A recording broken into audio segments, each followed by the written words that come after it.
Fala pessoal, seja bem-vindo a mais um Tech é Top Podcast. Você que não segue o canal ainda, clica aqui, se inscreva no canal, curta a gente nas redes sociais, acompanhe esse episódio e todos os demais que a gente vem gravando, conteúdos incríveis sobre tecnologia. Você que é empreendedor, você que é profissional de tecnologia, você que é executivo, gerente, você que está almejando crescer na sua vida profissional, aqui tem conteúdos especialmente para você. Então não esquece de curtir e de seguir o canal. Hoje a gente vai bater um bate-papo muito legal. Com uma mulher super poderosa, é assim que eu gosto de chamar as mulheres super poderosas, que vai falar um pouco sobre carreira, sobre um pouco da história dela, um pouco da carreira, e muito sobre tecnologia, sobre futuro, sobre o que o nosso mundo agora está nos trazendo, né, de revoluções tecnológicas. Então eu queria pedir para você, de casa, né, mesmo que seja mentalmente, uma salva de palmas para Mara Mayhara! Obrigada. Mara, seja bem-vinda, viu? Obrigada, Rafael. Eu não estou acostumada com essa introdução assim... Calorosa? Calorosa, não, mas sensacionalista. você merece, Mara. Você é uma pessoa, para quem... Assim, agora fazendo um depoimento pessoal. Gente, depois eu vou contar uma história pessoal com a Mara, mas ela impactou a minha vida positivamente de um jeito inacreditável. Então... tem pessoas que passam pela sua vida, que passam pela nossa vida, que a gente tem que ser grato. E hoje, entrevistar você aqui, para mim, é uma grande honra. Então, muito obrigado. Muito obrigada. Que orgulho. Muito obrigada. Imagina. Bom, como é que eu vou te apresentar, né? Porque é tão difícil, é um currículo extenso, várias experiências, mas eu vou tentar resumir um pouquinho e você me ajuda na sequência. Bom, Mara Mayhara, CIO, diretora de tecnologia na TOTUS, que se eu me corrija se eu estiver errado, é a maior empresa de tecnologia brasileira, né? 100% brasileira. Sim. A gente vai falar um pouquinho da história dessa empresa incrível que você atua, porque é tão bom, gente, a gente valorizar as empresas brasileiras, né? Nós, brasileiros, precisamos enaltecer as empresas brasileiras. Então, hoje estou muito feliz aqui em falar também dessa empresa. E você é diretora, mas você passou por várias grandes empresas e você tem um currículo muito grande, mas eu vou tentar resumir um pouquinho. A Mara passou pela Accenture, depois ela passou pelo Grupo Pão de Açúcar. Pela Ambev antes. Desculpa, pela Ambev, verdade. Tem Ambev. E Ambev foi bastante tempo, né? 12 anos, se eu não me engano. Passou pelo Grupo Pão de Açúcar. Depois ela foi para Sadia. Foi para o Carrefour. Depois, Grupo Pão de Açúcar novamente. E por último, agora, a TOTUS, que já está há quanto tempo, Mara? 7 anos lá. 7 anos. Indo para o meu 8º ano de TOTUS. Incrível. Então, a Mara, para vocês verem, né? É uma mulher que começou a carreira na área de tecnologia, que alcançou um destaque, principalmente na parte de comunicação com as pessoas, de como lidar com o ser humano, como lidar com times, e cresceu profissionalmente. Então, aqui também é legal conhecer a história de mulheres poderosas. Quando eu falo poderosas, é no sentido de mulheres guerreiras, né? Que abriram caminho para tantas outras depois. Então, eu queria perguntar agora um pouco sobre você. Até para que a nossa telespectadora, eu sei que tem muitas meninas que seguem a gente aqui, muitas mulheres fortes, maravilhosas que seguem a gente aqui. Então, até em homenagem ao dia 8, que foi o Dia da Mulher, que a gente não teve um episódio específico para o Dia da Mulher, hoje eu queria te convidar a contar um pouco da sua história, brevemente, como é que foi a sua trajetória nessa área tão masculinizada que é a tecnologia. Como é que eu entrei na área de tecnologia? Sim. O pessoal costuma... Se você quiser contar um pouco antes, até da sua infância, conta um pouquinho. Né? Nossa, bom, primeiro, né, muito obrigada pelo convite, Rafa. Fico, assim, super lisonjeada mesmo. É um momento em que... Falar da gente é um momento... É difícil, né? É difícil, assim, é uma coisa que você não para fazer, né? E é um exercício de memória que traz sentimentos bons, né? Então, é um momento gostoso. Então, eu te agradeço por ter essa oportunidade de falar um pouquinho de mim e de dizer que não é uma história fácil, né? Não nasci em berço de ouro e nem já predestinada a ser uma diretora de TI. Nossa, longe disso. Mas eu acho que contar a nossa história, ela incentiva, ela motiva, né? Então, ela acaba sendo uma forma de você influenciar e de motivar e de dizer para as pessoas que não é porque não tenha dificuldades, não. Tem muita dificuldade, mas assim, se você tiver a força de vontade, se você tiver o goodwill, você chega, né, aonde você quer. Então, assim, voltando na minha história, né? Uma história de infância muito tranquila, muito simples, né? Estudei em escolas públicas, nunca estudei numa escola particular. Tive um lar bastante paternalista, meu pai oriental, então bastante paternalista. Né? Nasci e cresci num ambiente bastante... Uma cultura forte, né? Uma cultura forte oriental, né? Muito puxado para o paternalismo, né? Minha mãe com uma figura sempre bastante submissa, mas muito cuidadora dos filhos. E uma família humilde, bastante humilde, né? Então, estudei em escolas públicas sempre. E para eu conseguir entrar numa escola, na verdade, fortalecer o meu conhecimento para poder prestar um vestibular, e eu não sabia no que prestar o vestibular, e aí começa, como é que você entrou na área de tecnologia?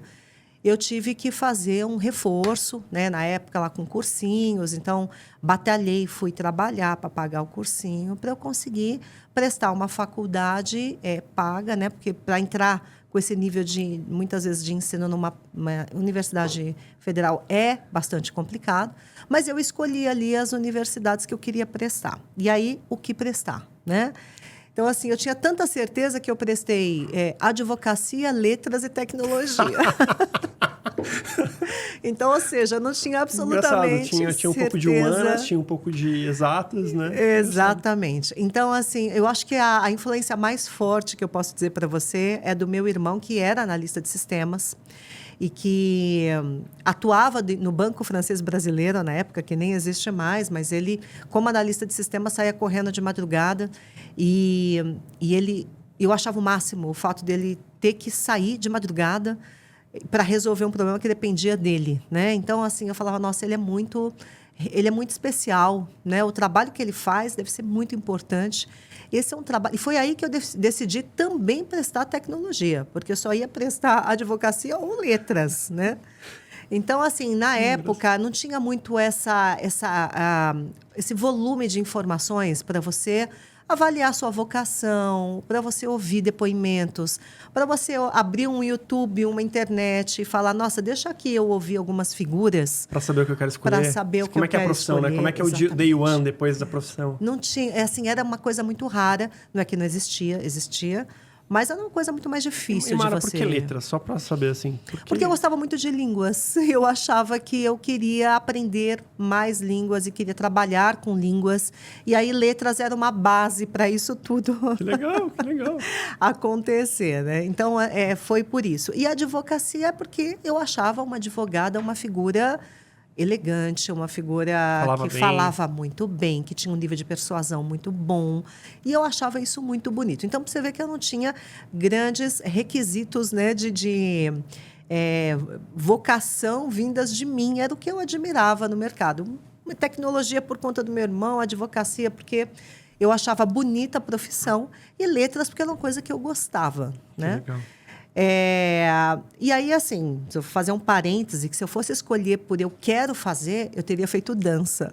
Ah, que não legal. tem nada a ver com nada. Então, eu dancei a minha infância toda, fazia minhas aulinhas de jazz ali, né? Cheguei a fazer parte de uns grupos de dança e tudo mais, mas não dava para escolher dança como uma profissão para você né, fazer uma receita e criar um patrimônio. Então, falei, não vai dar. Então, vamos deixar a dança de ladinho. Ainda não é tão profissional, né? Aqui no Brasil ainda não é tão conhecido. Sim. Não é incentivado no quesito de você realmente buscar patrimônio, entendeu? Perfeito. Então, mas eu adoro e eu ainda vou voltar para a dança. Você me aguarde. É engraçado, né? Quando a gente pensa em dança, Bolshoi acho que é o grande exemplo, né? E, enfim, a gente está nessa polêmica junto com a Rússia, mas culturalmente é um país muito rico, né? Incrível. Muito rico. Incrível.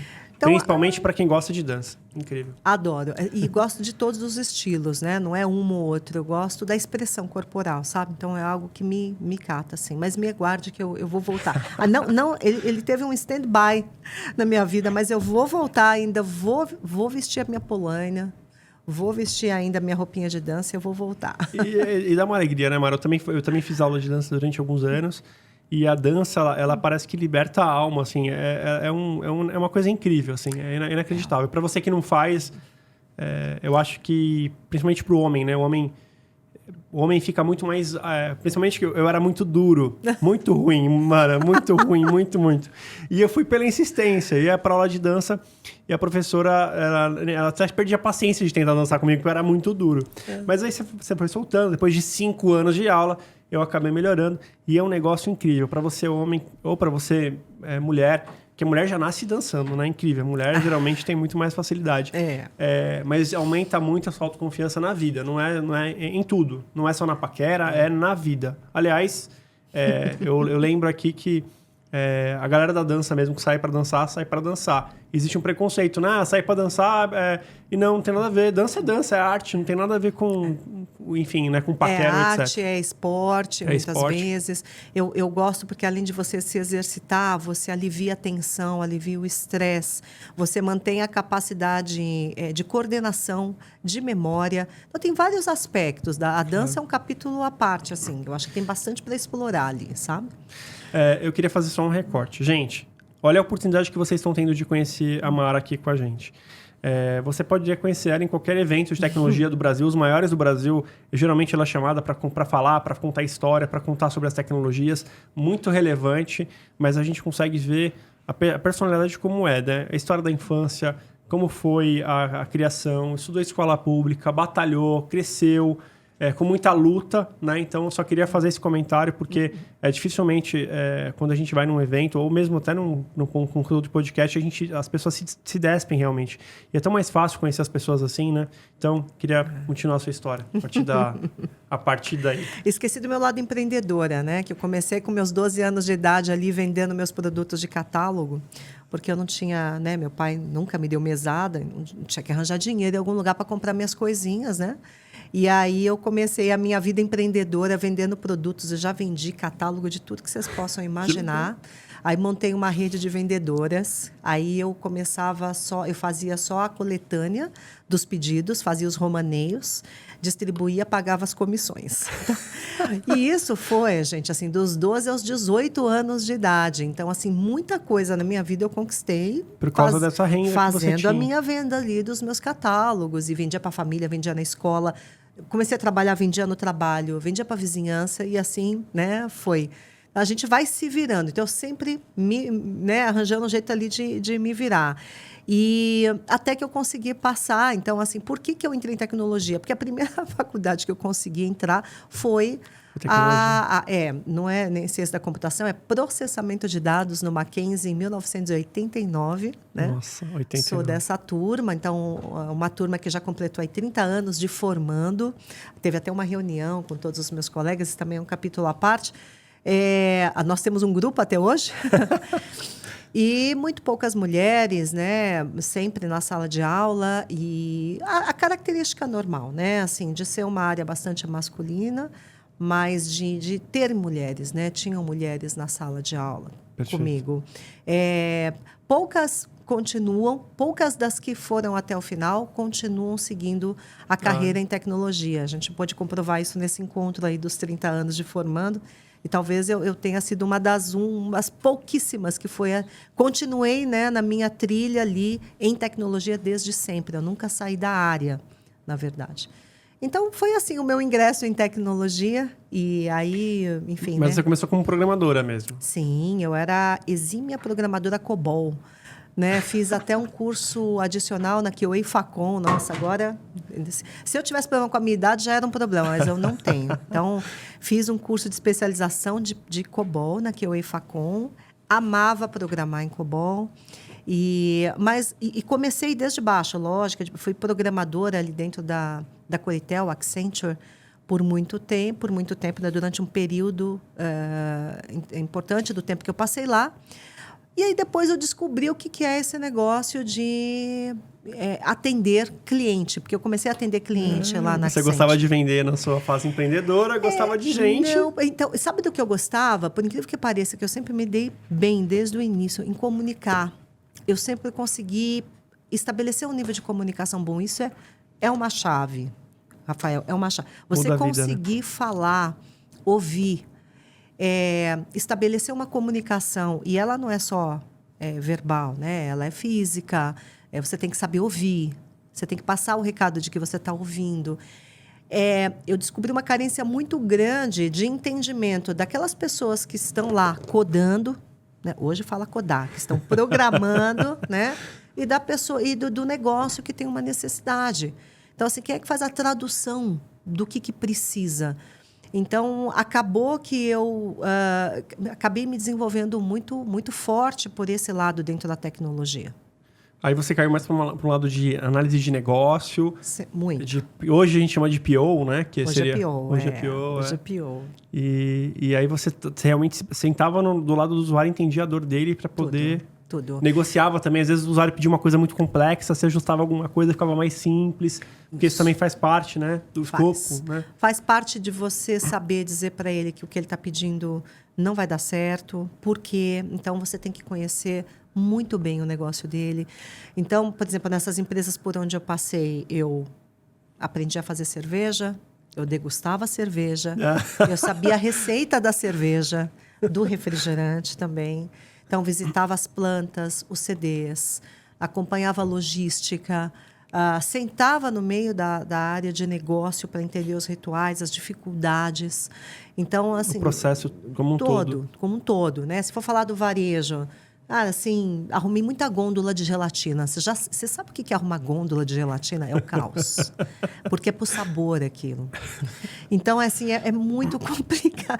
É muito minucioso, porque você tem que olhar as datas de vencimento, e aí tem o espelho da gôndola, e cada sabor tem a sua relevância, não pode ficar por trás. Então, assim, você tem que saber a dificuldade do que é uma troca de etiqueta de preço, quando estava chegando as etiquetas eletrônicas, né? Do que é varrer uma loja que vai abrir, né? De ficar na doca esperando um caminhão. Então, assim, meu lugar de desenvolvimento sempre foi dentro das áreas. Entendeu? Mara, será que é por isso que você chegou no... Sim, primeiro, até te perguntar, né? Como que você chegou à posição de líder em tecnologia? E aí eu queria te perguntar, você acha que essa postura que você tem de querer tirar, vestir a sandália da humildade para ir na ponta e fazer a operação mais simples da companhia, não importa se arrumar gelatina, mas aquilo tem uma importância, tem um profissional ali que está fazendo aquele trabalho, que tem que ser respeitado, e às vezes um processo mal escrito vai fazer aquele trabalho ser um trabalho chatíssimo, e, enfim...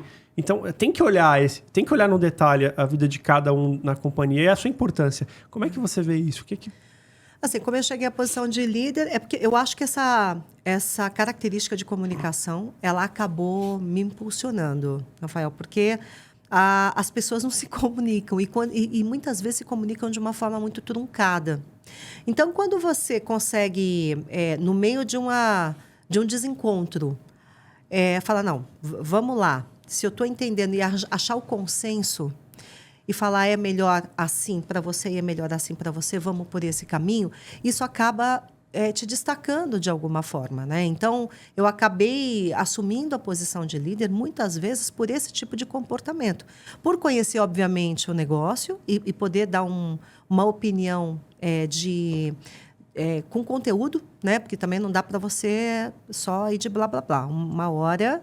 Você precisa ter conteúdo para discutir, né? Repertório, né? Você tem que ter repertório, não dá para você segurar uma conversa só no superficial. Então, a característica de ir lá, na ponta, ver o que está acontecendo, me dava o conteúdo. E a habilidade de comunicação, ela me deu condições de fazer partes se falarem.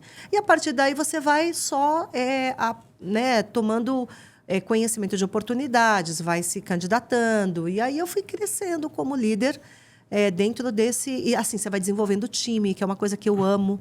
Então, assim, pessoas que trabalham comigo desde o início. Eu tenho carinho com pessoas que trabalharam comigo desde muito tempo, que falam comigo até hoje. Então, assim, desenvolver pessoas, fazer diferença na vida delas, sempre foi uma característica que eu tive e que eu busquei ter. Porque é uma coisa que me dá um prazer, é uma coisa pessoal, entendeu? Então, quando alguém estabelece um nível de confiança com você, naturalmente, inclusive o engajamento dessa pessoa é só consequência, né? Porque a relação de confiança, ela flui, né? E aí o engajamento acaba acontecendo. Então, desenvolver pessoas sempre foi uma coisa que eu gostei muito. Essas empresas me forneceram muitos cursos de desenvolvimento de liderança. Que legal. E aí eu vim galgando, né? Hoje nem se falava, naquela época nem se falava, né? de liderança, falava muito, era o gestor, o chefe, não era hoje como é o conceito liderança, acho que houve uma transformação. Mudou muito, né? Não era, hoje você tem o líder e o chefe, na época era chefe, mas tinha curso. Eram cursos mais tímidos no quesito de habilidades e soft skills que a gente tem hoje, sem dúvida, mas assim, foram cursos que eles trabalham o seu aspecto pessoal, né? O que você precisa para você conduzir, para você chegar lá. E aí nunca mudou, sabe? Então, assim, a habilidade de comunicação é importante desde sempre, né? A boa vontade de você fazer a coisa acontecer, ela também é necessária desde sempre. E aí a gente vem com técnicas, né? Novas técnicas. O último curso de liderança que eu fiz foi com o Abílio, né? O Abílio Diniz na FGV. Ele tinha um curso de liderança. Acho que ele ainda é professor na FGV. Ele tem um curso lá ainda de liderança para executivos. E eu tive a honra, né? Eu trabalhava no Pão de Açúcar, eu atendia o Abílio como meu cliente, né? Como usuário. Assim, isso realmente é uma experiência, né? E eu tive a oportunidade de fazer o curso com ele. Então, assim, era muito interessante, porque o que ele falava a gente vivia no dia a dia. E você vê que são conceitos que são para todos. Mara, eu queria explorar um pouco isso. Mais especificamente sobre o líder não nasce pronto. A gente sabe que o líder ele não nasce pronto. E aí, quando você olha uma figura como o Abílio Diniz, você vê ele hoje e dando aula de liderança, ele é um cara absolutamente incrível. Acho que em todas as fases da vida ele foi incrível. Mas você vê que ele é um homem que se moldou ao longo do tempo. Então, é muito difícil a gente não falar, e ele mesmo fala isso, né? Que ele foi, na empresa mesmo, ele foi muito combativo, né? Ele era muito rígido e tal. E ao passar do tempo, ele passou pelo sequestro e tudo mais, mas o esporte ajudou muito, mas ele se tornou, acho que ele teve ciclos, né? Você acha que o líder faz parte desse processo, ter esse ciclo? Você acha que isso... É normal, acho que é natural, porque a gente vai passando por experiências na vida da gente, ele passou por várias, né? Que inclusive... Ele deixa muito detalhado nos livros que ele escreveu. E isso tudo foi transformando a liderança dele, né? Você chegou a ver isso, assim, na vida real? Assim, tipo, do jeito que a empresa pensava, depois do jeito que a empresa mudou? Muito. Então, assim, é no dia a dia isso, né? Então, no contato que eu tive a oportunidade de ter, era desde decisões que são tomadas com o sangue do empreendedor, do dono na veia, né? Até mudanças políticas que depois aconteceram com a chegada do Casino e tudo mais, né? Então, eu tive a oportunidade de passar por esses eventos e aprender, porque você aprende muito, sabe, Rafael? Tem cenas na minha cabeça que eu não vou esquecer jamais, né? Então, eu acho que um líder, ele muda, sim, e isso é o natural da coisa, né? Ele vai passando por experiências e isso vai fazendo com que ele trate as coisas de forma diferente. Eu trabalhava numa empresa, prestava serviço para o Pão de Açúcar, numa época contemporânea a você. Depois eu vou contar esse case específico. Mas eu lembro de duas coisas que me marcaram lá no Pão de Açúcar. No prédio de tecnologia, que foi um prédio feito depois, né? Na Padre Manuel Machado. Sim, Padre Manuel da Nóbrega. Da Nóbrega, boa. E eu lembro de uma vez que tinha uma Senhora de Fátima na frente do elevador. Todas as lojas tinham. Na loja também, né? Todas. Mas na TI ocorreu um episódio engraçado, que me contaram, não estava lá presente, mas que um dia deu um problema em produção e todo mundo correu lá pra Santa para rezar, porque tinha que abrir a loja às 7 da manhã e tinha que estar funcionando o sistema. Então era uma outra época, né? Mas não deixa de ser engraçado. E um episódio que eu me lembro de lá foi que ele não tinha distinção, ou pelo menos a política do Pão de Açúcar não tinha distinção de funcionário terceiro. E eu cheguei a treinar lá uma vez na academia e ele estava lá treinando. Sim, ele ia. A academia era... Na verdade, a gente descontinuou um data center que tinha no prédio de TI. Dessa fase aí da Santa eu não estava, tá? Sim. Mas ela é clássica lá. Todo mundo comenta isso, mas eu não participei dessa época. Mas a academia, ela foi construída onde era o data center que era nesse prédio. Então, nós migramos, né, externalizamos, e aí ali virou uma super academia, a academia do Abílio. Então, ele treinava lá todos os dias e virou nosso colega de academia, né? Então, assim, era colega mesmo.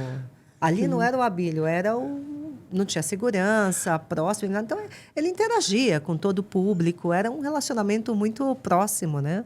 Que exemplo, né, assim de mesmo. liderança, né?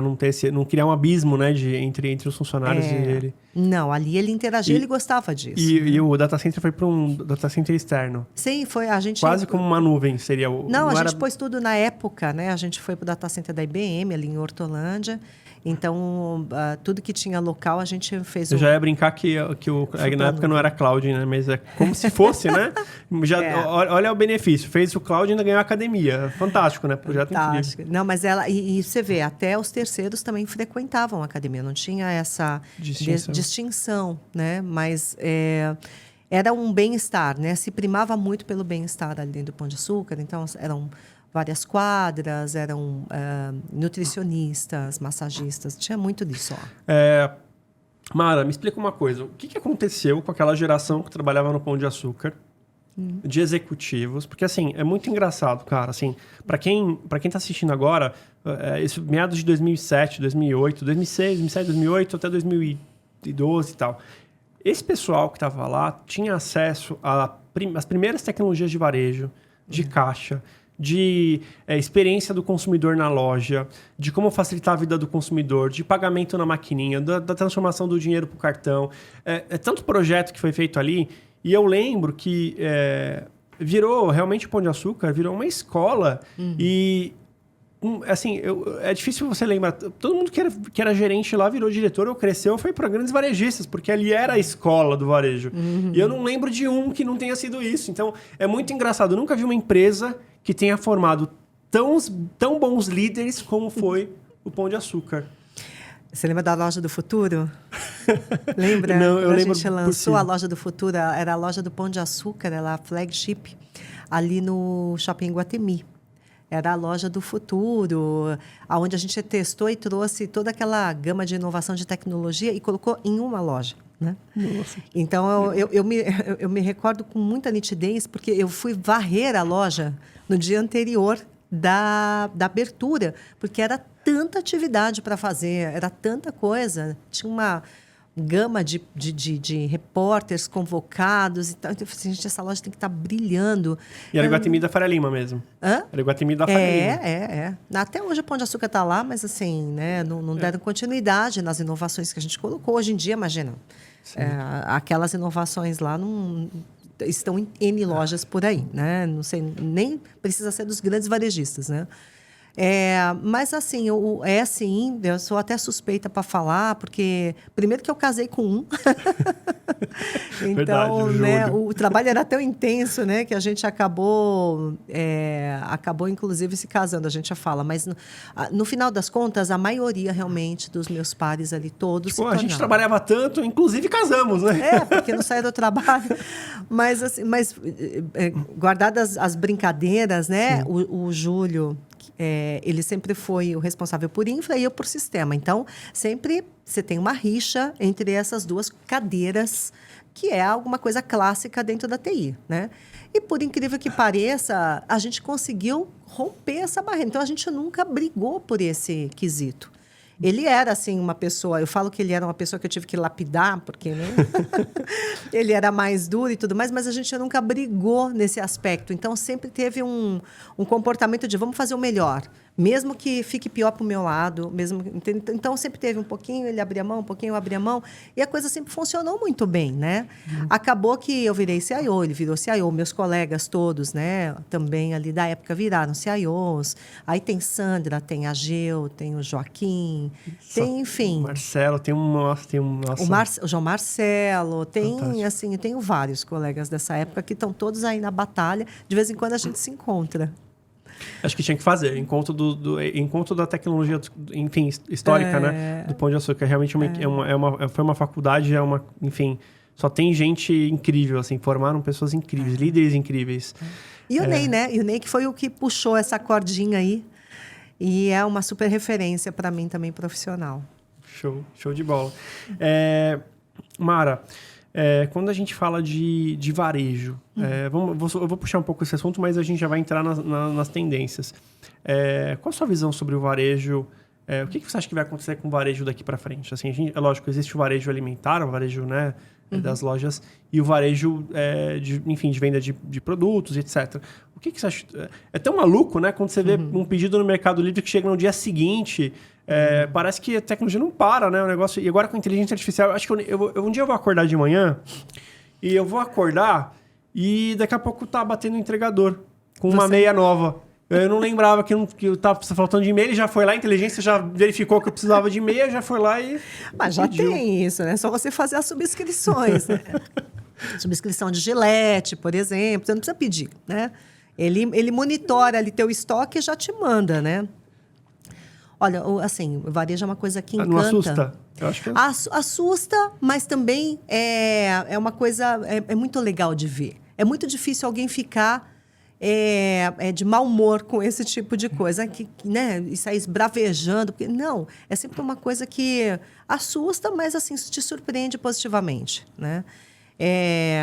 Eu acho que o varejo, por exemplo, eletrônico, com a pandemia, né, esse negócio rompeu barreiras, né? Hoje eu sou uma outra consumidora.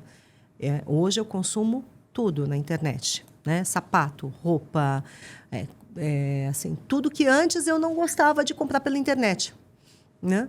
Você até comprava uma coisa aqui mais específica, outra não. Hoje eu compro tudo pela internet, mercado, farmácia. Eu vou ao mercado por prazer hoje em dia e não porque por obrigação. Eu tenho que ir lá encher um carrinho de compra, pôr no caixa, pôr no porta-mala do carro, pôr no carrinho de volta, pôr no porta-mala do carro, tirar do porta-mala do carro, colocar no carrinho, tirar do carrinho, colocar na minha despensa e descer o carrinho pro, né? Então hoje eu não tenho essa obrigação, mas eu vou ao mercado quando agora eu quero escolher, eu vou como um lazer. É uma, sabe, um prazer. É um prazer mesmo. É um prazer. Então, e muda o conceito, né? Quando você tem que fazer isso, você tem conveniência. Hoje em dia, essa vida maluca, a gente está voltando, né, para os escritórios, então, pegamos trânsito, sim. E você tem, sim, né, gente que depende de você em casa e que você não tem tempo para fazer o que você fazia antes. E eu acho que, na época da pandemia, a gente quebrou muitas barreiras, né? Mas eu concordo muito com a principal mensagem da NRF, por exemplo, esse ano, que a loja física, mas assim, não existe essa coisa da loja física terminar, entendeu? Eu nunca acreditei nisso, desde que eu me vejo como uma pessoa que atua dentro do varejo. E olha que eu implantei Business Unit de e-commerce, né? Então, cheguei a fazer isso. Então, assim, eu posso te falar com propriedade do que eu estou falando. Eu nunca achei que o e-commerce fosse acabar com as lojas físicas. E elas estão cada vez mais se complementando, né? Essa foi a grande manchete da NRF esse ano, né? E que a gente ouve aí por todos os canais que estão trazendo as mensagens de lá. Então, eu acho que uma coisa beneficia sempre a outra. E o bom é que, assim, nós, como consumidores, sempre temos uma vasta e ampla gama de experiências, né? E conveniências para você se adaptar. Porque a nossa vida está muito complicada, Rafael. São mais coisas. Hoje eu não sei como é que a gente trata de tantas coisas durante o dia. Tanta informação, né? E também eu não posso deixar de lado que eu tenho uma vida pessoal. Não é só o trabalho. Eu tenho uma família que eu cuido, eu tenho a minha mãe que eu cuido, tenho os meus amigos que vão me visitar, que eu vou visitar. Então, assim, existe um enredo pessoal que faz com que você tenha que achar alternativas para você viabilizar tudo isso. Nós, como consumidores, acabamos nos valendo disso, entendeu? Você falou uma coisa interessante, você falou agora do cuidado da sua mãe, da sua família. Você acha que a sua rede de apoio que você teve, a sua mãe provavelmente foi uma delas, muito importante na sua vida. Sim. Isso fez a diferença na sua carreira? Total. Eu tenho uma rede de apoio, eu falo, né, das minhas assistentes todas, que assim, sem elas, sem a Creuza, sem a Célia, sem a Cleide, sem a Celi, sem a Jéssica, sem essas meninas que foram passando pela minha vida em determinados momentos, né? Não estou com todas elas, não, porque eu não tenho uma empresa. Mas, sim. Enfim, sem essas ajudas que a gente tem, mas, olha, é muito complicado. Mas você reconheceu aqui, isso é muito legal. Muito. Não, eu não só reconheço, como eu reconheço o valor que elas têm para mim. São pessoas que estão comigo há anos. Que legal. Há muitos anos, né? E assim, para mim, isso tudo me gera uma rede para eu ter conforto, para eu poder dedicar minha energia. Os desafios. E isso é fantástico. A gente tem que ser grato às pessoas, né, que passam na nossa vida, que cuidam da gente. Isso acho que a principal mensagem, né, uma das principais mensagens que a gente tem que passar sempre aqui. Eu queria perguntar para você sobre a TOTVS. Me conta, como foi a sua entrada na TOTVS? Quais foram os desafios? O que aconteceu naquele momento que você foi chamada para assumir esse grande desafio? Que não vou falar que é fácil, 7 anos, né, atrás. Era uma empresa, hoje é outra empresa completamente diferente. A mesma cultura, mas completamente diferente. A TOTVS, ela surgiu em 2016, né? Eu deixei o Pão de Açúcar dia 3 de janeiro de 2016, entrei na TOTVS dia 4 de janeiro de 2016. Então, assim, foi uma decisão, né? É sempre uma decisão de mudança mais radical, porque é uma mudança de segmento, né? De mercado. Me formei na cadeira de tecnologia, mas atuei com tecnologia para uma série de outros negócios, né? E outra coisa é você trabalhar em tecnologia para a tecnologia, né? Então, assim, foi um desafio, mas o que me chamou muita atenção na TOTVS, eles, na época, né, a pessoa que me entrevistou, ela falou, Mari, a gente precisa aqui muito de uma pessoa para organizar, para estruturar, com uma habilidade de gestão. Nós temos ótimos técnicos aqui, tem um time fera, que entrega isso tudo, mas a gente precisa de uma pessoa para organizar a coisa, mas a casa, colocar um direcionamento, uma estratégia aproximada, gerar a camada de comunicação com a área de negócio. Não parece assim como, né? Água para chocolate. Eu falei, nossa, isso aí eu realmente consigo fazer, né? Isso eu estou acostumada a fazer. Ela falou, então, não. Aí, a minha entrevista foi assim, foram cases colocados na mesa, né? Como você agiria aqui? E aqui, e aqui. Parecia, na verdade, uma consultoria, nem parecia uma entrevista, né? Quer dizer, se não desse certo a posição, já tinham ganhado uma consultoria incrível ali. Sim, e foi uma delícia. Foi uma conversa de 3 horas, assim, que eu saí de lá. Eu até esqueci que eu estava numa entrevista. Bom, conclusão é que 7 dias depois eu já estava, né, com meus documentos sendo entregues ali na TOTVS. Eu estava numa época em que eu estava na licença maternidade, né, do meu filho. Eu tinha tantas férias acumuladas no varejo que eu tirei tudo de uma vez. Então, eu somei essas férias com a licença. Então, deu um tempo bem maior. Então, eu consegui me desvincular, né, da operação e o time já estava rodando ali sem mim, né? E aí foi assim a minha decisão. Ou seja, até a sua licença foi uma forma assistida de você entregar a responsabilidade para as pessoas. Sim. Foi uma forma bem inteligente. Porque eu estava disponível. Se precisassem, eu estava ali o tempo todo. Mas, assim, o time tocou muito bem. Eu desenvolvi um time muito bacana lá. Eu tenho muito orgulho do time que eu deixei no Pão de Açúcar. Tanto que vários deles se tornaram diretores. Tenho muito orgulho da nossa Sandra, que foi uma pessoa espetacular assim, na minha vida. A Sandrinha, que você conhece. Sandra, se você estiver assistindo aqui o podcast... Sim, essa menina é uma pérola, assim. Então, e virou uma diretora enorme, assim, do varejo, né? E ela é muito parecida com você com relação à forma de lidar com as pessoas. Um cuidado, né? Ela tem um zelo muito grande, ela tem um carisma, né? Que é uma coisa importante. Quando a gente não domina tudo, você precisa ter minimamente condições de chegar e achar pessoas e atrair as pessoas especialistas para suprir. Ninguém é bom em tudo, Rafael, não tem como ser, entendeu? Então, assim, eu preciso de complementos especiais, de especialistas para poder complementar o meu conhecimento, o que falta em mim. Quando você entrou na TOTVS com esse desafio, quantos colaboradores já existiam na companhia, em geral, em tecnologia? Porque é muito grande, né? A TOTVS hoje ela está com aproximadamente 10 mil funcionários. Eu acho que ela tinha, na época, uns 6 mil. 6 mil, 6 ou 7, né? 6 e pouquinho, por aí. Né? Gente, a TOTVS é muito interessante, né? Você me corrija se eu estiver errado, é o Laércio Constantino, né? O fundador. Isso. Para quem conhece São Paulo, se você está assistindo esse podcast de São Paulo, você sabe que São Paulo é muito grande e você tem várias áreas aqui em São Paulo. Então, para você que não é de São Paulo, eu vou tentar explicar um pouco, tá? São Paulo ele tem uns redutos aqui. A gente fala que existem os Faria Limers, que a gente fala muito, é muito comum, que é a região da Zona Oeste, ali mais ou menos na região onde ficam as maiores empresas, principalmente os bancos. Depois você tem a região da Berrini, que já começa a ser uma zona sul. Também tem muitas empresas ali, mas é muito próximo. Acho que não dá um raio de 5 quilômetros. Então, é um reduto que todas as empresas do Brasil geralmente colocam suas sedes ali. E quando você vai para o entorno de São Paulo, como por exemplo é o caso da Zona Norte, que é onde a TOTVS está, é um bairro muito moradia, é um bairro... muitas pessoas moram ali, culturalmente é incrível. A Zona Norte, para mim, culturalmente é linda demais. A noite é viva, tem bares muito legais, música ao vivo. É muito legal, mas é muita moradia. Né? E o Campo de Marte, que também fica ali na região. Fica o Sambódromo, né? Fica tudo ali naquela região. Mas empresas mesmo, grandes do tamanho de uma TOTVS, não seria natural. Né? Mas ele, como morador da Zona Norte e defensor da sua região, decidiu que a empresa, não importa o tamanho, ficaria por lá. E isso é tão legal, assim, a gente vê, por exemplo, o caso da Pague Menos, que é uma empresa que hoje está lá no Nordeste, lá em Fortaleza. Também o fundador, né, o Deusmar, ele também não quis trazer a sede para São Paulo, que seria uma coisa natural, até por ser uma empresa listada na Bolsa. Então, eu vejo com bons olhos. Eu acho que isso é uma coisa legal, é você valorizar a sua terra. Talvez seja isso, né, Mara? Acho que... Ele tem muito carinho pela região, né? A TOTVS tem tradição.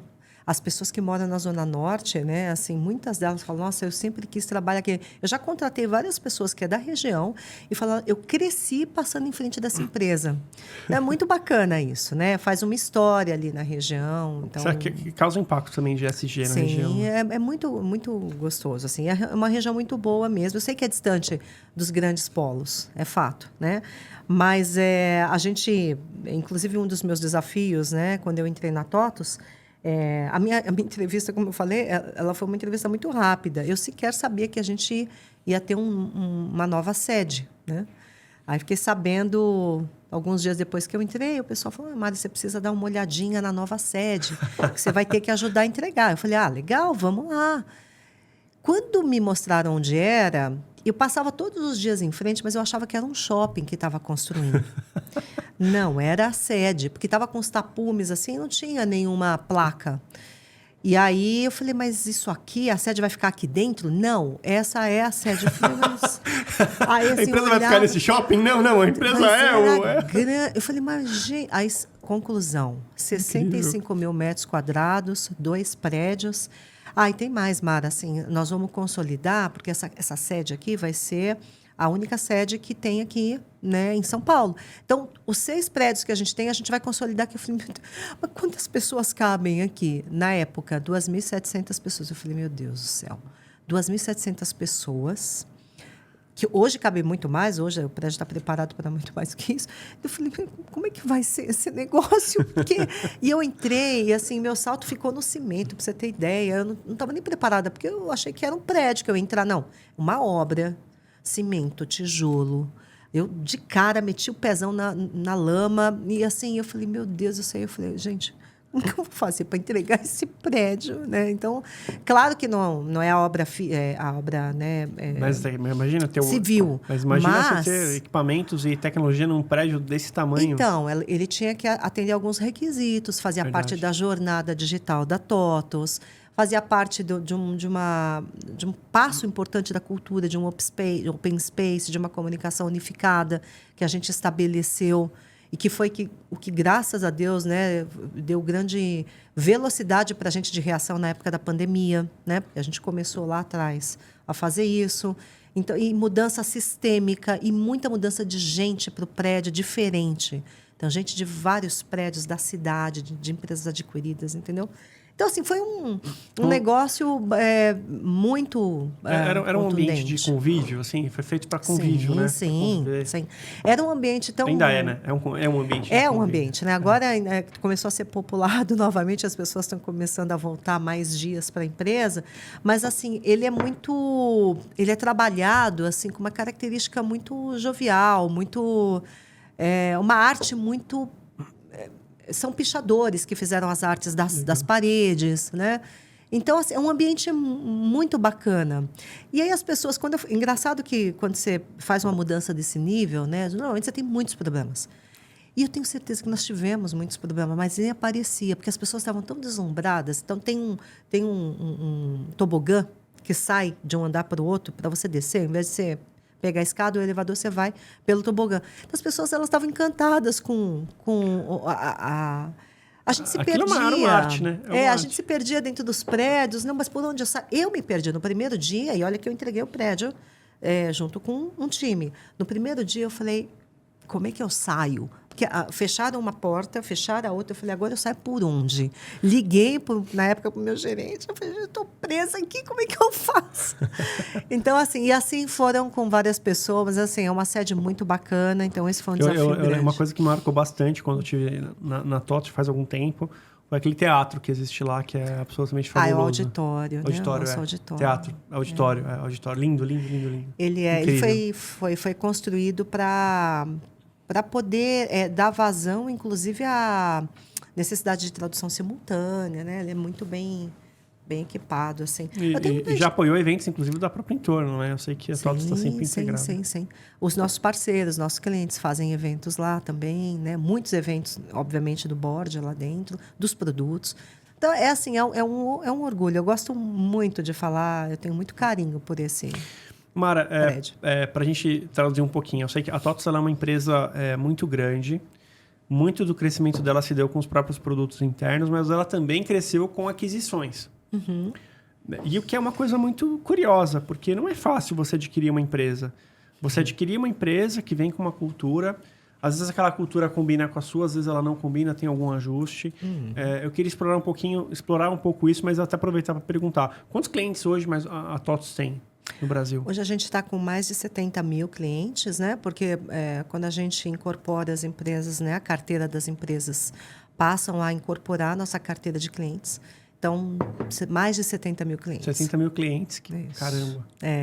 E é interessante, assim, que um terço desses clientes, Rafael, mais ou menos, um terço dos clientes que têm ações listadas na Bolsa hoje são clientes TOTVS. Né? Então, um terço de todas as empresas listadas na Bolsa são clientes TOTVS. Sim. Um terço. Então, assim, é uma carteira de clientes bastante ampla mesmo. Legal. Isso é bastante orgulho para a gente. E você, bom, eu imagino que quando você, assim, de lá para cá, de 7 anos para cá, a TOTVS adquiriu muitas empresas. Sim. Me conta um pouquinho, como funciona como é que funciona quando uma empresa é adquirida, o conselho vai lá, escolhe alguma empresa, negocia, eu sei que é um processo ali, mas como que é o pós, né? A gente está vendo esse caso agora, que a TOTVS é público, né? Uhum. A TOTVS, a gente não combinou, mas a TOTVS adquiriu a RD Station, que é uma mega solução de marketing digital, absolutamente fantástico o crescimento da RD Station. Eu queria entender um pouquinho como funciona essa... Assim que uma empresa passa pelo processo de M&A, né, de aquisição, né, a gente tem uma diretoria de integração. Então, um grande desafio que eu tive na TOTVS desde a minha jornada lá, desde que eu comecei, foi justamente implementar o que a gente chama de uma esteira de integração, né? Ela vem comprando empresas desde o século passado, né? Então, a TOTVS é uma empresa que nasceu em 83 e ela 40 anos, pessoal, 40 anos. 40 anos de empresa. E ela vem adquirindo empresas, né, desde sempre. Então, são empresas adquiridas desde muito tempo, né, que a gente começou a fazer todo o processo de tombamento de processos e tombamento de sistemas. E aí, obviamente, quando eu falo processo, falo também dos processos de TI. Então, a gente absorve toda a gestão dos equipamentos, toda a administração dos softwares, toda a sinergia contratual com os nossos parceiros, que passam a ser, né, únicos quando elas vêm para dentro, trazem seus contratos. Há um compartilhamento de tecnologias, sim. De mão dupla. Sim. Muitas vezes elas já usam tecnologias que a gente usa, a gente ganha em sinergia contratual. Legal. Ou então, assim, não, olha, eu preciso muito de um software para versionamento de código, por exemplo. A gente tem alguns, né, já licenciados, já. Então, a gente fornece... Então, assim, existe uma troca ali, né, uma forma de atender as empresas da melhor forma e uma forma também da gente incorporar a gestão no dia a dia operacional do back-office. E aí a gente vem criando uma esteira de incorporação, a gente já tem uma expertise aí de alguns anos incorporando empresas. E tem uma equipe que faz só isso? Tem uma equipe grande que trabalha com esse tipo de projeto, tanto nas áreas de negócio quanto na área técnica. Tem um escritório de projetos corporativos estratégicos que conduz esses projetos, porque envolvem muitas áreas corporativas. E hoje em dia a gente chega a incorporar 3 empresas ao mesmo tempo. A gente já chegou a incorporar 3 empresas ao mesmo tempo. Nossa, que loucura. Então, assim, se a gente começou vamos fazer uma a cada X meses e tal. Não, hoje em dia a gente já incorpora várias. A gente está atualizado com as nossas incorporações, vamos dizer assim. Até para fazer um parênteses aqui para o nosso telespectador que está nos assistindo, a lógica da incorporação. Eu perguntei dessa compartilhamento de tecnologia porque, geralmente, a Mara sabe muito melhor do que eu do que isso, mas uma empresa adquire a outra, ou ela faz uma fusão no mercado. Você tem, não é 1 mais 1 igual a 2. Geralmente, para a conta fazer sentido, 1 mais 1 tem que virar 3. E como é que vira 3? É porque você compartilha tanta tecnologia de um lado para o outro, que uma é dona, que a outra detém, que você acaba não precisando ou de um terceiro, ou você fica mais eficiente, ou a sua empresa fica mais rentável, porque você tem menos despesas de alguma coisa que você já estava pagando, que você já tinha uma estrutura. Então, quando a gente fala de tecnologia, são várias tecnologias e cada uma delas tem um suporte a custos, ou a fornecedores, ou mesmo a soluções em nuvem, né? Aí. Então, ou seja, um founder que decide ser adquirido ou mesmo se fundir com a TOTVS, ele pensou nisso, que 1 mais 1 não é 2, é 3. Sim. Né? E a gente não faz só incorporação, né? A gente está aí no spin-off, a gente está fazendo spin-off agora também, né? Então, assim, a gente tem uma sociedade com a B3, que gerou a Dimensa, né? A gente está aí com o processo no Bacen para aprovar na JV, né? Na Joint Venture com a Itaú, né? No pilar de TechFin, que é um dos pilares estratégicos que a gente tem. Então, são modelos diferentes, né? São que a gente vai tendo que suportar no dia a dia. Essa é a grande transformação digital, tá bom, Rafael? É assim, como você suporta o crescimento e a estratégia do seu negócio, a adaptação da estratégia do seu negócio. Na linha do tempo. Na linha do tempo e no dia a dia. A operação precisa fluir, os processos, a corporação precisa funcionar e a gente precisa permitir que a empresa ataque os seus pilares estratégicos, né? Então, isso é muito bacana. Essa busca de agilidade que você tem que ter, porque cada vez mais as demandas aumentam violentamente. Porque esses modelos de negócio que a gente comentou, adquire, vende, faz spin-off, vende, né? Então, assim, que a gente vendeu, por exemplo, você pega a Bematec, né? A Bematec, ela foi dividida em 2, um pedaço foi uma incorporação, outro pedaço foi uma venda. Então, assim, são modelos muito diferentes que quando começam a acontecer com uma frequência que a gente vem encontrando, que inclusive viabiliza o crescimento, como é que você mexe nas suas estruturas para acompanhar essa velocidade? Perfeito. Né? É um desafio gigante, assim. A gente já tem, por exemplo, agilidade implantado dentro da TI já há alguns anos. Né? A gente trabalha dentro da agilidade, né? E uma das coisas que a gente vem fazendo agora... Ágil, Scrum. Sim, a gente usa Scrum, Kanban, mediante a necessidade do projeto. Não tem assim uma regra fechada. Uma receita de bolo que isso aqui serve para tudo, não. A gente vai adaptando e usa a melhor metodologia para entregar melhor, né, o projeto no melhor momento possível. E no que é demandado, né, de celeridade. Agora, o que a gente vem fazendo bastante, que está sendo muito bacana, está dando um resultado muito bom, é expandir a agilidade com as áreas de negócio. Cara, isso está sendo espetacular. Que está sendo uma tendência do mundo, né? As squads mistas com BO, sabe, com Business Owner dentro. Então, essas squads todas entendendo como chegar mais rápido, com o nível de decisão e com a mesma metodologia, com as mesmas cerimônias, falando a mesma língua. Porque um grande problema, Rafael, é você entender qual é o seu papel, até onde você vai, o que é a sua responsabilidade fazer, e você não tem que esperar do outro. Então, vai lá e faz. E se cada um souber o que é a sua responsabilidade fazer, a gente vai chegar lá mais rápido, entendeu? Perfeito. Não tem muito segredo, é isso. Só que é muito fácil falar.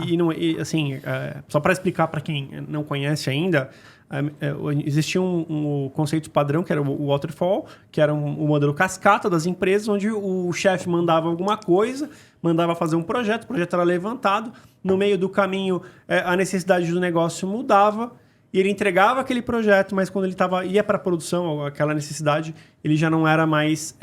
não era factível, né? Não fazia sentido. Então, para o momento que a gente vive de mundo, que é um momento que as coisas são muito ágeis, muito rápidas, e agora com inteligência artificial, então nem se fala, a agilidade, não só em TI, mas em todas as áreas, fazem todo sentido.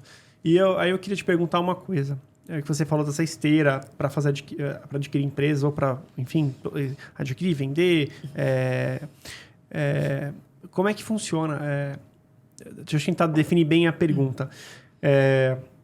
Quando uma empresa está sendo adquirida, por exemplo, existe um comitê de TI que avalia o ativo digital dessa empresa? Ou seja, o ativo digital dessa empresa tem valor? Porque às vezes a gente vê, quando a gente fala de finanças, eu trabalhei na B3, né? Atuei na B3. Você avalia ativos, você olha balanços. Mas não é mais assim, né? Porque as empresas são cada vez mais TI, né? E existe essa avaliação dos ativos de TI? Na verdade, está dentro do processo de M&A. A gente tem um processo de due diligence, né? Que é um processo que você avalia os ativos, avalia não só os ativos tecnológicos, mas os sistemas, né, desenvolvidos, legados, os contratos existentes, o modus operandi. Você avalia uma série de aspectos, né?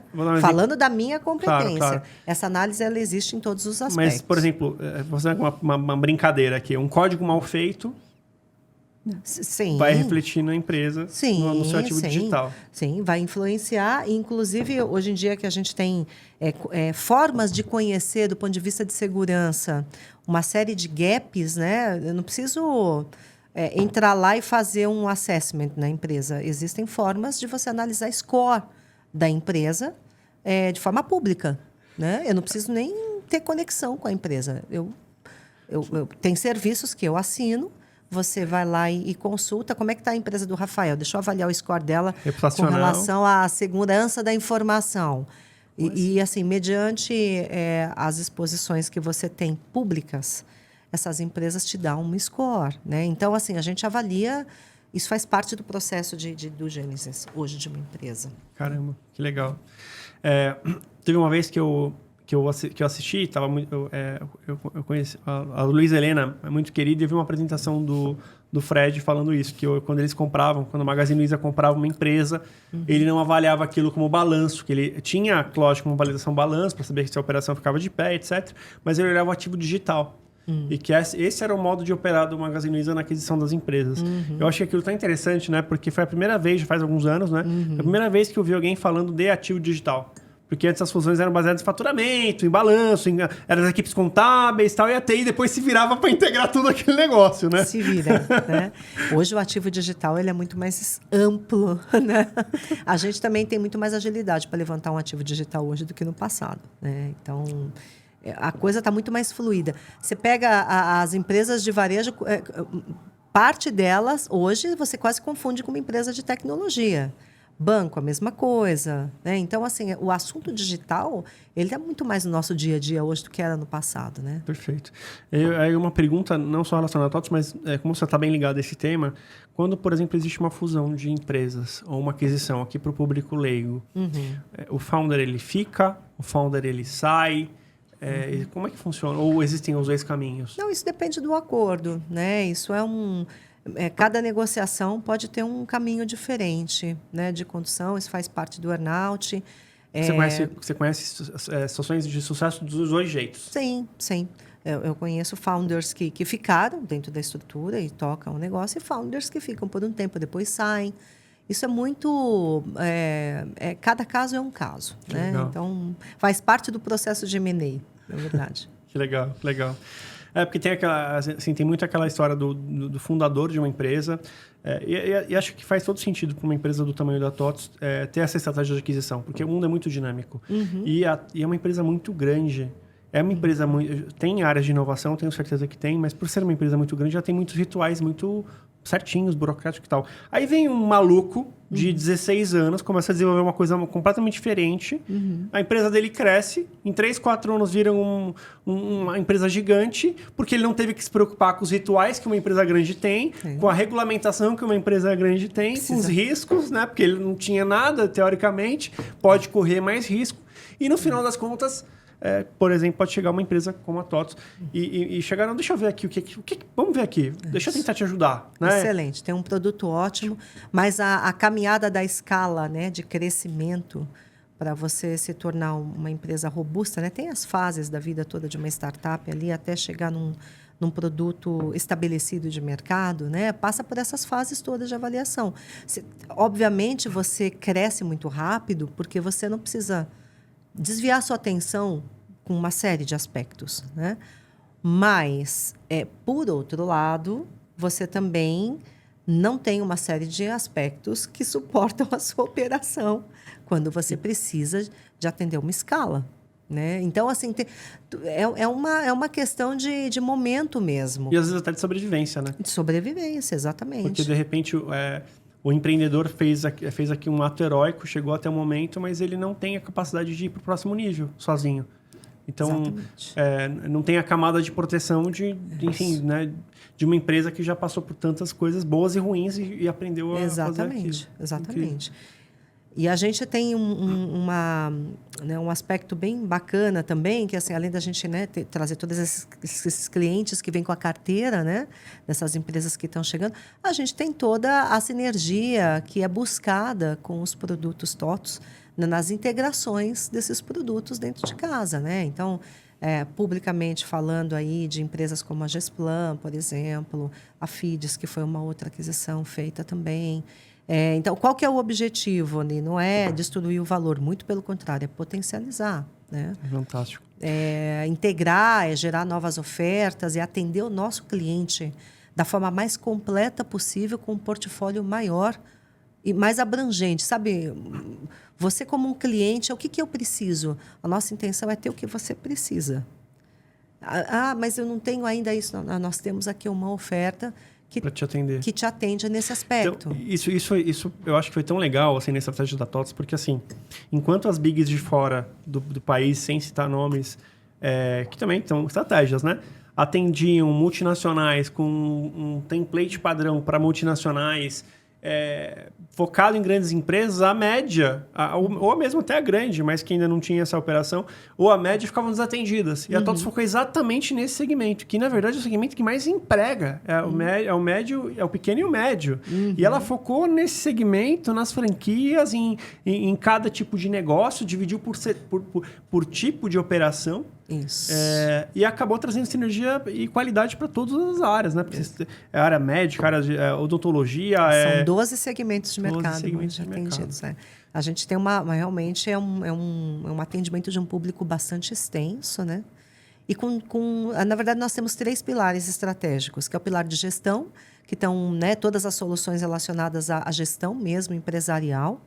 É o pilar de TechFin, com soluções financeiras, né, para as empresas. E o pilar de Business Performance, que inclusive é onde se encaixa a RD Station, que você comentou, né? Que essa semana, inclusive, foi anunciada ontem o Juliano Tubino como presidente, né, da RD Station, oficialmente, né? Então, ele assume ali. Então, são os 3 pilares que a gente trabalha, né, e procura atender o nosso cliente da melhor forma, inclusive integrando soluções. Né? Ou seja, a RD Station, que teoricamente é uma empresa de marketing de growth, entra no portfólio da TOTVS como um mecanismo até de os próprios clientes da TOTVS aumentarem a sua exposição e o seu valor para o cliente final. Sim. Isso é absolutamente incrível. Essa conexão foi incrível, incrível. Eu queria perguntar um pouco para você sobre futuro. Queria fazer aqui nosso episódio, essa parte final do episódio, eu queria falar um pouco sobre futuro. O que está acontecendo no mundo. A gente vê a mobilidade elétrica sendo absolutamente dominando, né? A Europa já decidiu que não vai ter carro a combustão a partir de 2030, se eu não me engano. Tinham voltado atrás, agora continuaram. A gente vê o nível de automação dos carros muito, muito elevado. Em São Francisco já tem táxis que dirigem sozinhos, né? Então você vai lá, pede o aplicativo, o carro, ele te leva para lá e para cá, com um nível de curiosidade muito alta, enfim, por algum acidente, até melhor que nosso próprio reflexo humano. E aí quando você pega isso, olha a provocação. Quando você pega todo esse vou chamar de arcabouço, que está na moda essa palavra. Esse arcabouço tecnológico criado pelo homem e pluga uma coisa chamada inteligência artificial. O que você enxerga, Mara? Tenta holisticamente contar para a gente o que você enxerga do mundo. Eu vou repetir o que eu ouvi esses dias, que eu achei de muito bom senso, né? Que a gente teve algumas revoluções na nossa vida providas pela tecnologia, né? Uma delas foi a internet, a segunda delas foi a mobilidade, a entrada dos celulares na nossa vida, e a atual, né? Esse mix, né? Que a inteligência artificial tá fazendo ali um vínculo, né? Uma conexão, integrando, potencializando uma série de impactos na nossa vida.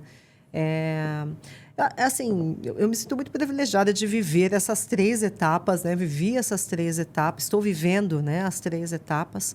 Acho que vai mudar bastante ainda a nossa vida e vai mudar mais rápido, né? Que é algo que dá para perceber, só de você ver de uma mudança para outra quanto tempo que a gente teve, né, de deslocamento de uma mudança grande como essa para outra, né? Então, acho que a tendência... Eu achei até engraçado esses dias, né? Teve o pedido feito lá, formal, né? Sendo conduzido ali pelo Elon Musk, assinado por outros, por outros grandes executivos, e pedindo, gente, vamos dar calma. Vamos segurar um pouquinho para a gente colocar uma governança nisso, porque a coisa está tão rápida mesmo. Você vê até o pessoal que lida com isso. E olha que o Elon Musk, para ele pedir calma. Não, então é engraçado, né? Ele é um dos mais polêmicos, né? Um dos mais polêmicos possível. Se até ele, né, tem esse comportamento, imagina você ir com todo o nível de informação que ele tem, né? Que, obviamente, nós aqui não temos toda ela, mas nós temos o que é disponível aí, publicamente falando. Você imagina, eu acho que a mudança ela vai ser muito rápida. Eu não acho que vai haver um atendimento muito consistente com relação a esse pedido feito, até porque uma vez que você coloca a coisa no ar, é muito difícil de você falar, segura aí, pessoal, vamos dar um tempinho. Já tem muita coisa sendo desenvolvida, já tem muita coisa sendo planejada e desenvolvida. Entregue, tá? Entregue também. Já tem muita coisa. Né? Esses dias eu estava usando um aplicativo que você consegue... Até comentei isso em um vídeo passado, que você consegue aprender inglês falando com o aplicativo, ele entende a sua pronúncia e ele faz um aprendizado exclusivo para você. Então, é absolutamente incrível. Eu sou suspeita porque eu estudo muito em aplicativo. Eu preciso confessar para você que eu sou addicted nisso, porque eu tenho que aprender, eu não tenho tempo. Então, assim, eu pego os minutinhos que eu tenho e vou lá e mando ver nos aplicativos, que é a forma mais rápida que eu tenho, que eu acesso em qualquer canto, a hora que eu posso, pelo tempo que eu posso. E pago um valor que eu sei que é o justo por isso. Então, eu sou muito suspeita para falar, mas assim, é essa velocidade, Rafa, que às vezes assim, chega a assustar. Né? Perfeito. E talvez assuste um determinado nível, uma idade, entendeu? Mas os novinhos que vêm chegando por aí é tudo absolutamente normal. Eles vão se encaixar nisso muito rápido. Mara, eu queria fazer uma provocação, jogar na mesa o seguinte tema, né? Que às vezes a gente que é de tecnologia, a gente é muito de exatas. A gente tenta ver 10, 15 anos para frente, apesar de ser uma coisa difícil. Mas a gente tenta fazer isso. Aí a gente vê, por exemplo, uma coisa que eu acho muito engraçada. Vou falar, com todo respeito, eu falo isso com muito, muito respeito. Os franceses foram às ruas recentemente para batalhar sobre a aposentadoria com 64 62 para 64, foram 2 anos de diferença. Aí a primeira coisa que vem na cabeça é, cara, você nem sabe se vai ter guerra, se você vai estar vivo no ano que vem. Desculpa, eu estou sendo muito honesto nesse vídeo para falar isso, né?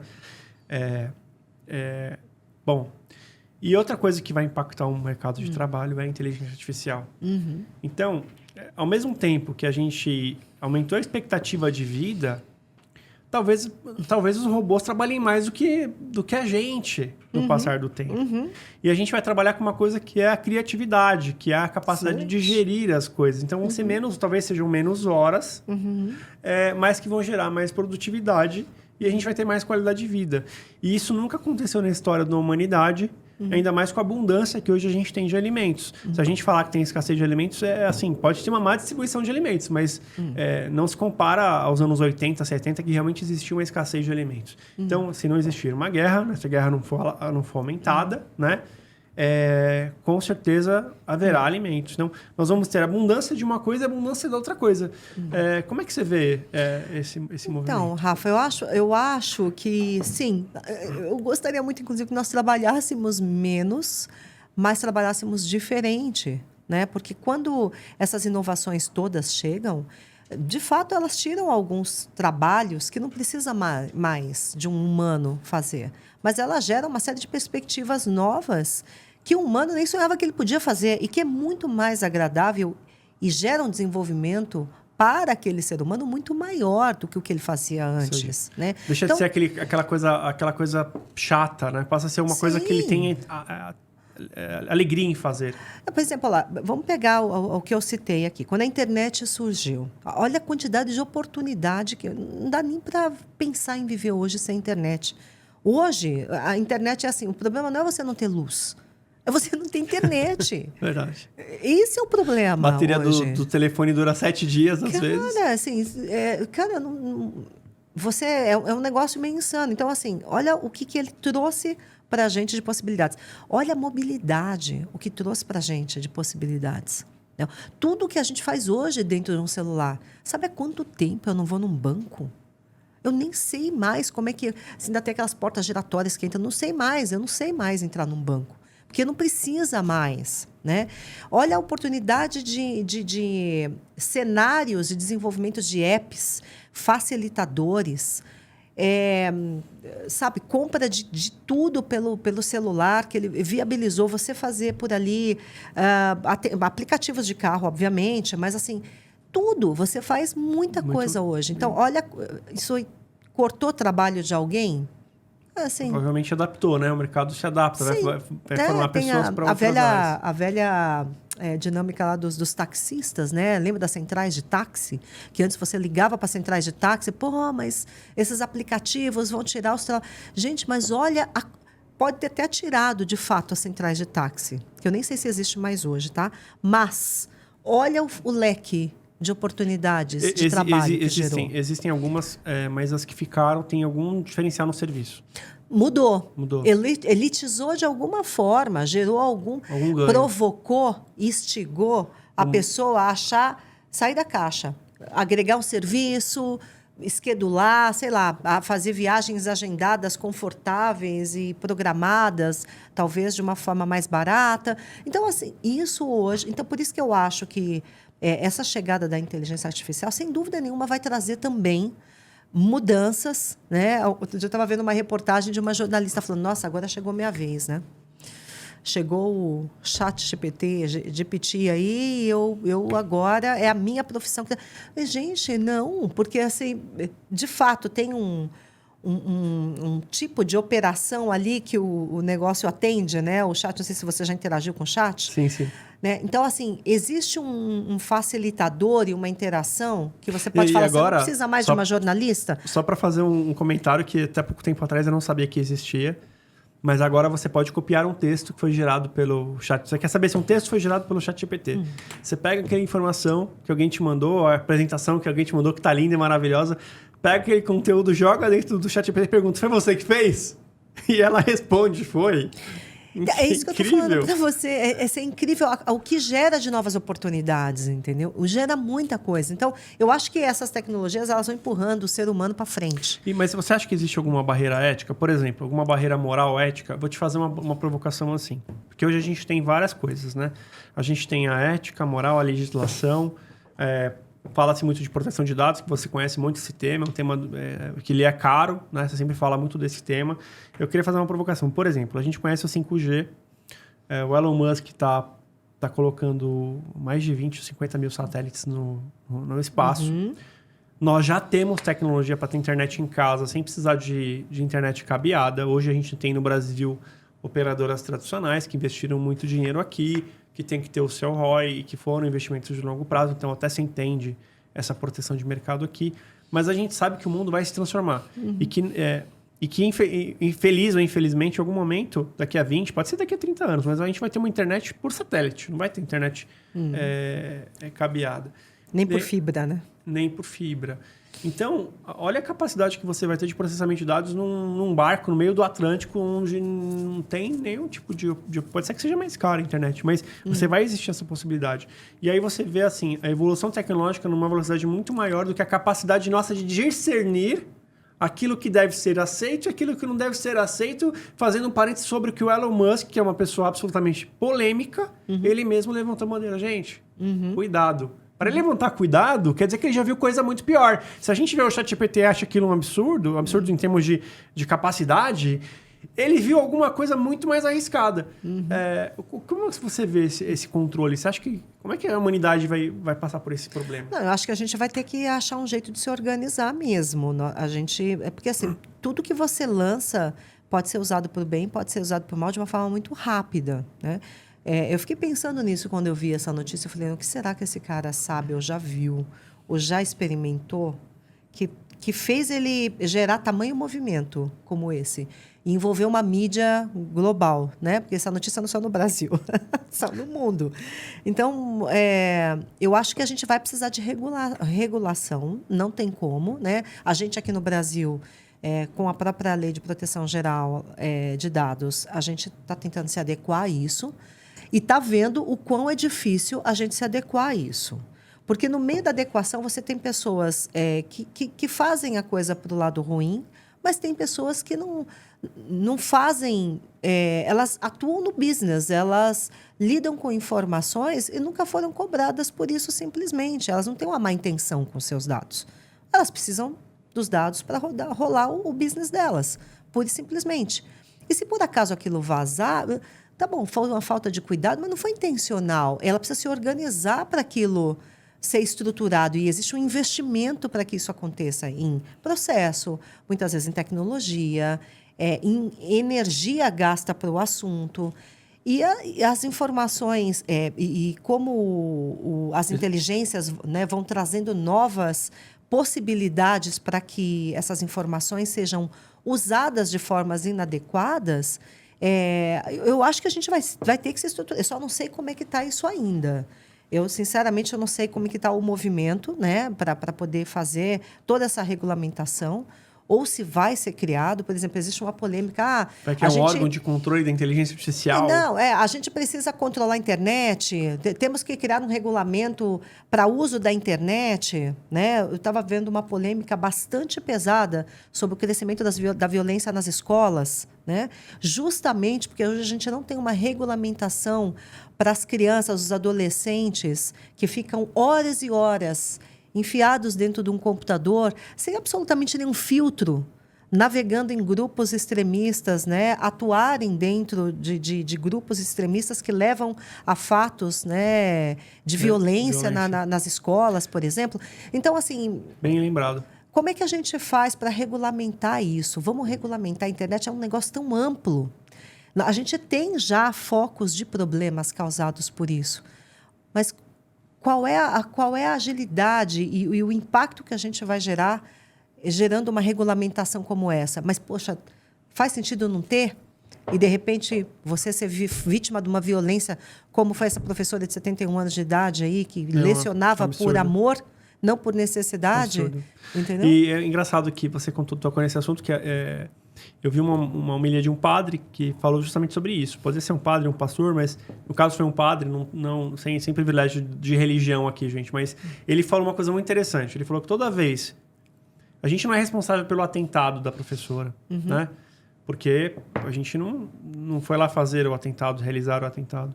Mas nós somos responsáveis pela disseminação da violência quando a gente assiste um filme violento, quando a gente fica seguindo coisas vídeos horrendos na rede social lá, que fica lá te indicando conteúdos violentos, brigas, olhando aquela batidas, enfim, coisas ruins. Toda vez que a gente consome coisas ruins, aquilo vai para o inconsciente nosso, dos nossos filhos, e aí se causa situações como essa, que parece que é normal, né?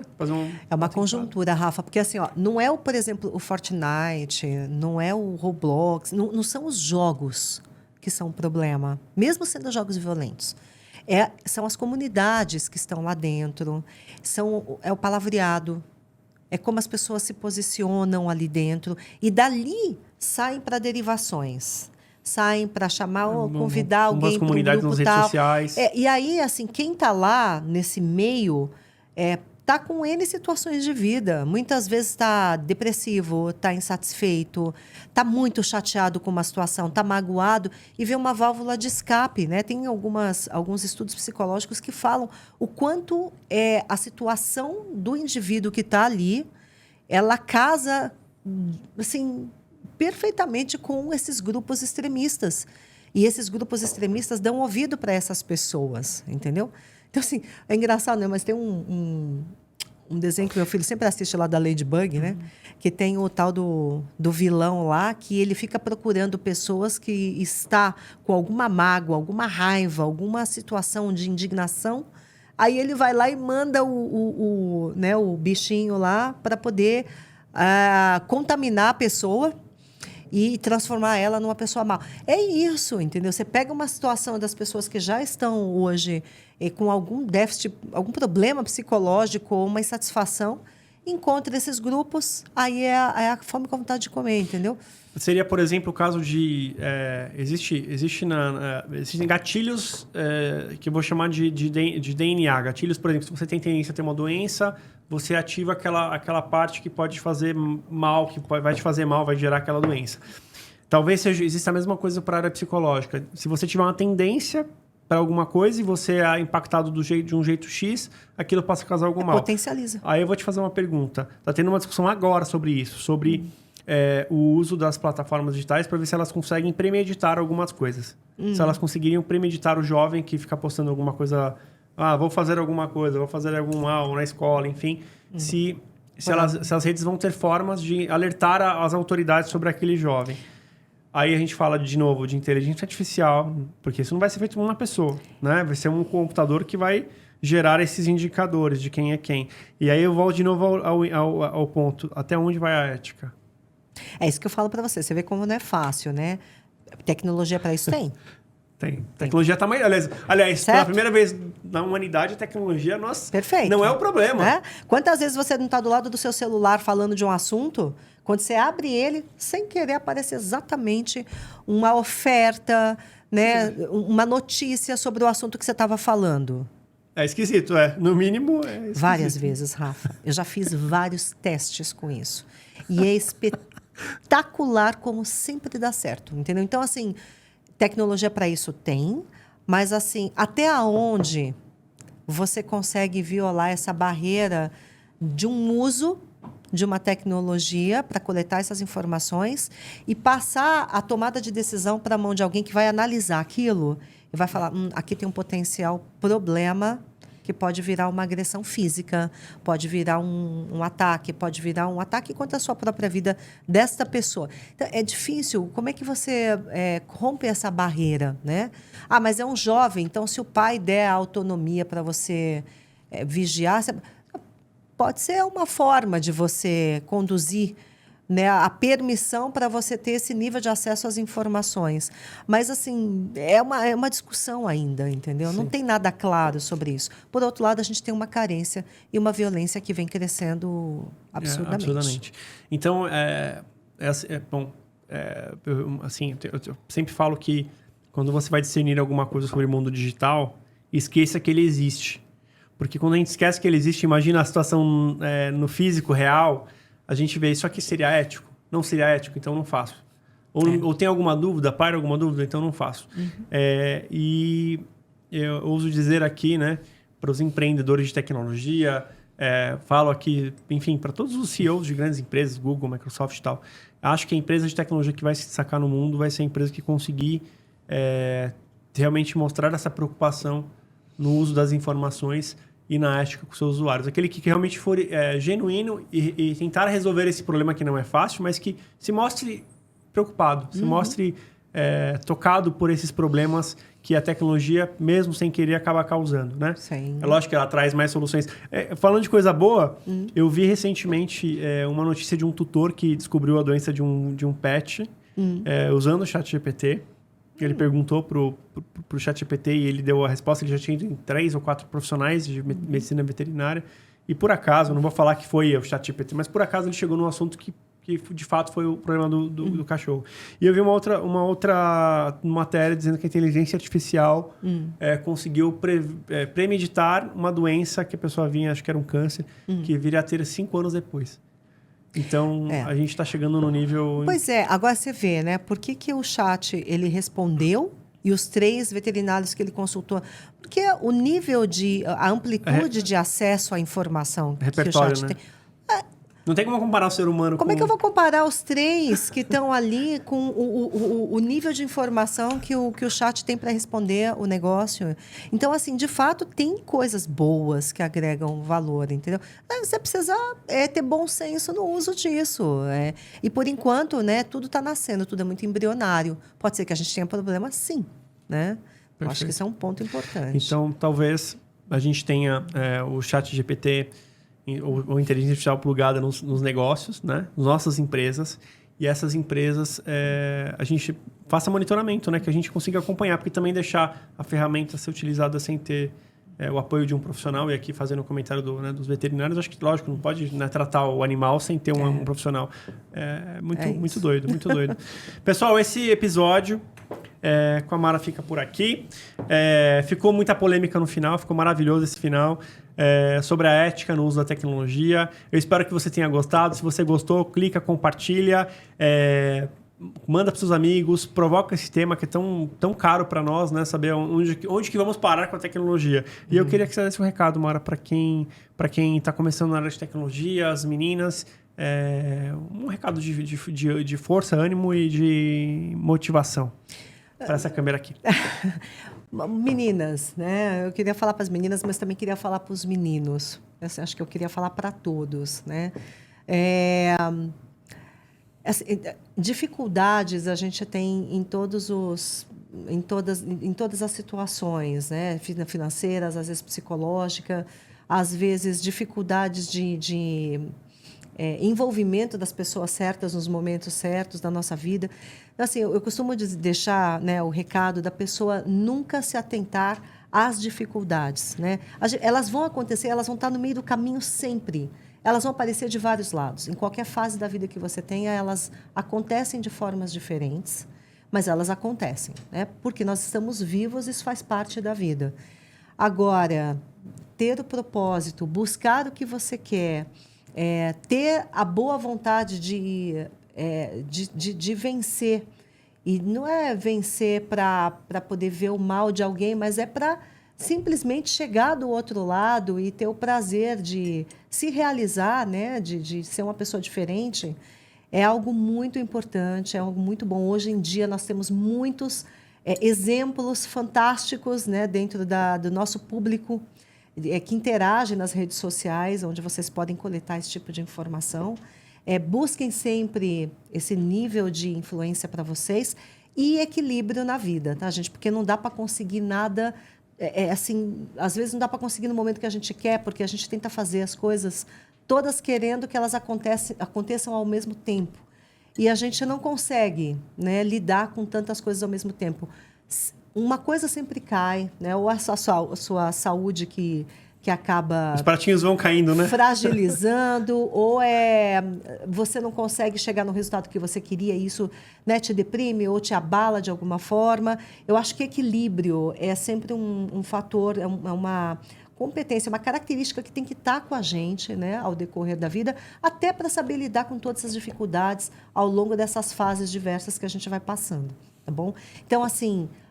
aproveitem essa fase maravilhosa de informação. Nós temos um mar delas disponíveis para vocês se deleitarem, se motivarem e entender que vocês podem chegar aonde vocês quiserem. Isso não é só para as mulheres, mas é muito também para as mulheres, que eu sei que enfrentam N outras dificuldades, né, relacionadas ao gênero. Mas, olha, dá para chegar lá, tá? Dá para chegar lá. Vai que dá. Ai, que bom, que bom. E quem quiser te seguir, Mara, nas redes sociais, eu sei que a sua rede social mais forte, acho que é o LinkedIn, né? Mas como que te encontra? É Mara Maihara? Mara Maihara. Vocês podem me encontrar no LinkedIn, tem o meu Insta também, MR Maihara também. MR Maihara. Isso, né? Vocês me encontram lá no Insta.